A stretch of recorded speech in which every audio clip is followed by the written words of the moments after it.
Good morning children, I hope all you are fine. Today I am going to conduct video for grade 10, Political Science chapter 3, India's relation with other countries.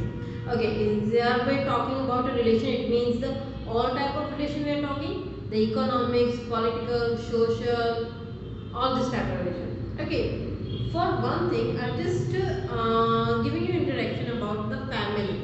I want to start about this topic with the family. Okay, in family you know about that we have to try to make a better relationship with the everyone, with the mother, father, sister, brother, all the family members. And not only we, but all of them, they try to just to maintain their relationship for the better growing, for the better work, for the better understanding. Yeah, so this is the way to how we can just maintain a relationship with the talking, with the solving the some problems and all these things. It is actually required because the alone person can't do anything, can't do all the things. So if in the family we need this kind of relationship which is a very strong, it is requirement, then obviously for a country also this kind of requirement is necessary. Because when we talk about a country, it's not only about all the things is fulfilled by their own country. It means half of the time we need some more efforts which we need for import and export businesses, trading, political relationship. This kind of thing is also need importance for any country. Like state to state relation is also for the same kind. Country to other countries relationship is also important for development. Okay, so it means those are really important. So according to this, we know that in our constitution, part 4 under the article 51, they already told about that international peace and the relationship for the coexistence is explained.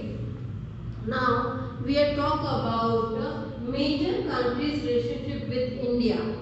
First, some neighboring countries relation. Those are our neighbor countries, which is China and Pakistan. Now, after that we talk about powerful countries relationship with India, which is Russia and USA. So first we are talking about China. How is the Indian-China relationship maintained? Okay, you know that China is a big country, and in the population wise China is coming for a number 1 position and population India is coming on the number 2 position. Okay, it is a relation between China and India is not from the present time, it is from the when the Mesopotamian and the Sindhu civilization, that from that time only this relation is there. And it is the acceptance, we know that Buddhism, this religion started in India but flourished in China only. So this kind of relation we saw that from India and between the India and China. And it's not only this. There are many cordial rulers came to India from came to China from India. They ruled, or many scholars, many poets, many historians. They came, they studied here, they lived here, and they went back.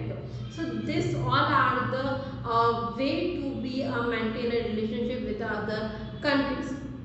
Okay. Now those were the time was the previously. Like in the previously Silk Route, trade business with all these things is you saw in the Arthashastra's book. So those things we know that. And what about the present time?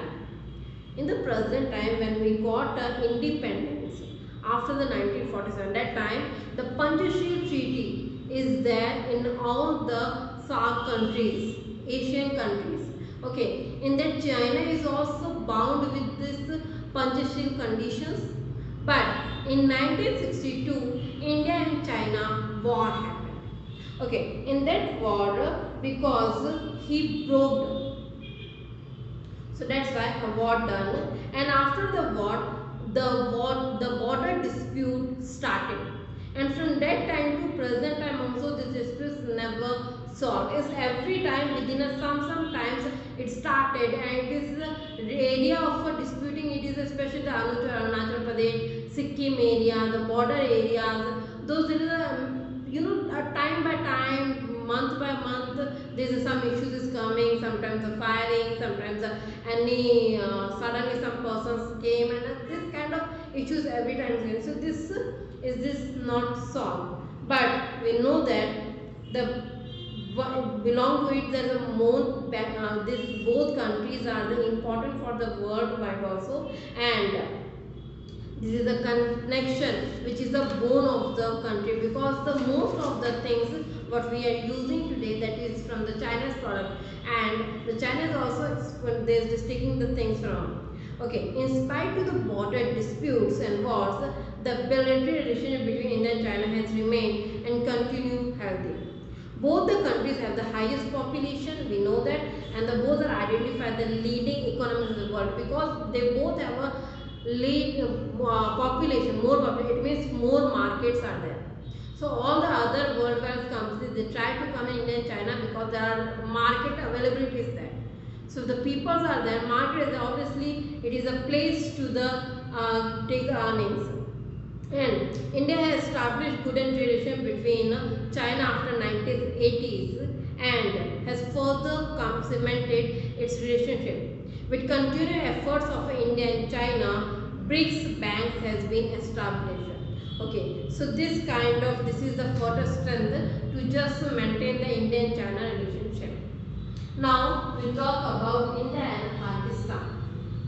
Okay, about Pakistan, we know that India is a neighboring country, and after the 1947, Pakistan also just became a separated country from the India only. Okay, that we know that in 1947, the both countries got the independence. Okay, what is the first issue between India and Pakistan? The state name is Kashmir only. This is the first issue started after the independence between India and Pakistan, and this is not the first, it is the ever time issue is between both of countries. And because of this state only, there are many times terrorist attacks and the wars and the struggles and the other activities is also just going on time by time. It's already done in the past also.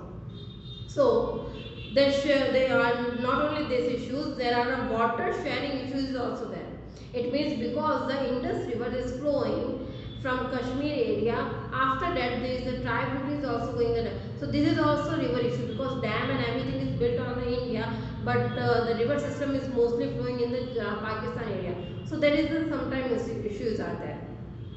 And the terrorism, because mostly activities this terrorism done by the in the Pakistan country, those are the according to sources there is the knowledge is there. So this type of issues are just going day by day increasing. Okay, so far 3 wars have been fought between the two countries. Between the India and Pakistan already 3 wars is done. Okay, which is 1971, 1975 and 1999. Okay, and after the small the thing, but is the every year or something is going on. Okay, so but the countries many agreements like Tashkent agreement, Shimla agreement, Lahore bus yatra and Agra conference has been entered. It means between all of them wars and every conflicts there are some agreement is also done. Okay, to solve their problems. But agreement like this have yielded little. This is because in the spirit of this bilateral talks, incidents such as the attack on an Indian parliament, Mumbai attack, Indian Parliament House in 2001, Mumbai attack in 2007, Pathankot attack in 2016, and recently one more attack, Pulwama attack 2019. And those type of attack, those relationship is not being so long strong, because the area from where this attack is the formulate and the commanded and all this thing, the whole world is known as. So that's the reason that the country is not able to just mandate because of those reasons, because the internal security is harmful according to those relationships. In the Mumbai attack, in the with Delhi Sansad, the Delhi Parliament attacks, Pulwama attack, those are the very affected things for the country. And according to this, it is not possible to maintain the relationship. But still, there are some relationship according to trade is still going with the Pakistan. So there are so many issues between India and Pakistan. India and Pakistan have clashed over the years about Jammu and Kashmir issues. There are a few similarities between two countries. There are so many issues, but some similarities also there in that they share common cultures. and economic ties and the mutual exchange in the both of the field have continued. You know that Punjab area, Rajasthan area, those areas field and the culture that they are the totally same. Okay, so this is a one some common things about both countries, and they both are responding to others' need during emergency and natural calamities. So this is also one small positive things about both countries' relationship. Now we talk about the powerful country relationships, which is the first is the India and Russia. Okay, India has a coordination with Russia, and it is had a relationship with the Union Soviet Socialist Russia also. Even though India followed non-allied policy, it had good relations with Russia in the field of economics, political and other areas.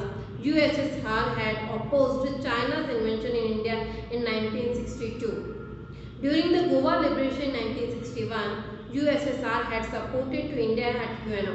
I mean USSR, the Soviet Socialist Russia, the country every time support to India in any situation about the China's matter, about the Goa's matter, and about the UN condition also.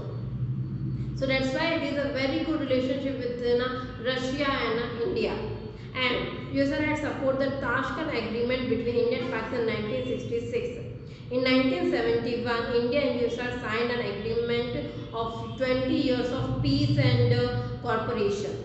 USSR had supported for the establishment of the Bhilai and Bokaro steel plant, which is a very big steel plants present time. And they have to take a major support from Russia to improve the industries and technologies.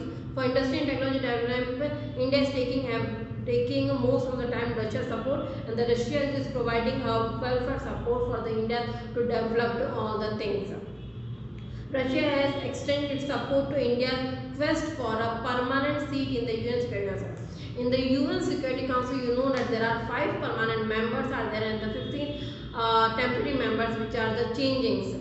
So India became the part of the temporary member, but India is not a part of the permanent.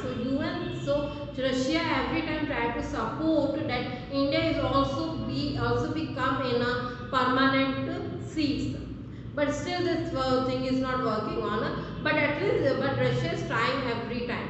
So this kind of relationship we have with Russia and India. Now we talk about India and USA. India and USA are both are the democratic country and also are a big countries. India as a population, as a market wise a big country, and USA as a economic wise a big country. So in the present time of political or the international scenario, they both are playing a major role in this relationship. Both countries have found a major shift ever since 1947. So the India had maintained equal distance between Russia and USA because with the non-aligned policy. USA supported a lot of India's 5 years plan, which is implemented by the Indian Planning Commission. Okay, and every time whenever it supports it there, and during the Indo-China War of 1965, USA extended support also. And but the later political leaders of the US extended support to Pakistan during the war between India and Pakistan. So many times the foreign policy of the USA has been anti-Indian and pro-Pakistan. It means sometimes in the USA support to India and sometimes support to Pakistan. So it's the both type of policies going within the mind of the USA. But in the field of the other like a trade, science, business, that time India enjoys the relationship with the USA, and there are so many present time the companies and all the infrastructures they are just working with India of the USA. So it is a democratic and republican parties which is adjusting all the political and the economical issues according to the different countries. So these are the major countries relationship with India which are supporting them to develop and which are also trying to just make sure there is no more conflicts between them. So today I am going to bind my session. Thank you.